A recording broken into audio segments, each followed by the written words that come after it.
কলকাতার ডায়েরি নিবেদন করছে গুড এজ হসপিটাল।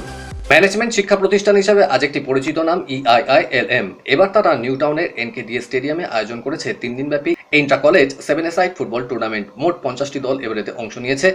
উদ্বোধনী দিনে প্রাক্তন ফুটবলার ও কোচ সঞ্জয় সেন, প্রাক্তন ফুটবলার রহিম নবী, IFA প্রেসিডেন্ট অজিত ব্যানার্জি, প্রাক্তন ফিফা রেফারি চিত্তরঞ্জন দাস মজুমদার, বাবুন ব্যানার্জি, শিপ্রা ব্যানার্জিদের মতো বিশিষ্ট অতিথিরা উপস্থিত ছিলেন। কলেজ অ্যানথেমের মাধ্যমে প্রদীপ প্রজ্বলনের মধ্যে দিয়ে শুরু হয় এদিনের অনুষ্ঠান।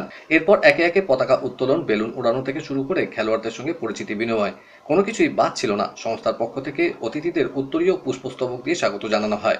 অনুষ্ঠানের উৎকর্ষতা বাড়াতে প্রতিষ্ঠানের শিক্ষার্থীরা নৃত্য ও সঙ্গীত পরিবেশন করেন।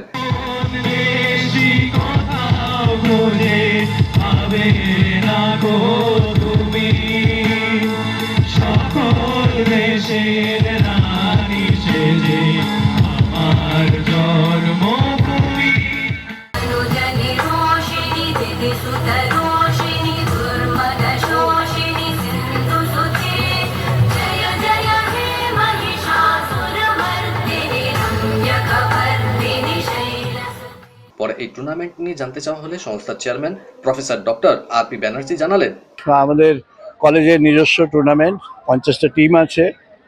এই ফুটবল টুর্নামেন্ট নিয়ে প্রচণ্ড রকমের ইউফোরিক, সবাই খুব খুশি এবং খুব আনন্দিত ছেলেমেয়েরা। আমরা মনে করি স্পোর্টসটা পড়াশোনার একটা অংশ এবং এখন কর্পোরেট লাইফে যেটা দরকার সেটা হলো এনার্জি। তো স্পোর্টস এনার্জি দেয়, কনসেন্ট্রেশন দেয়, মনোসংযোগ আরও বাড়িয়ে দেয়, ক্যাপাসিটি অনেক বাড়ায়। একটা কর্পোরেট ম্যানেজার বা লিডার স্পোর্টসের মাধ্যমে অনেক উন্নতি হয়। তো সেই জন্যই আমরা এই স্পোর্টস অ্যারেঞ্জ করেছি NKDA এর সেই মাঠে, এই নিউ টাউন এরিয়ার মধ্যে। এইরকম অনুষ্ঠানে উপস্থিত থাকতে পেরে বেশ খুশি সঞ্জয় সেন ও রহিম নবী।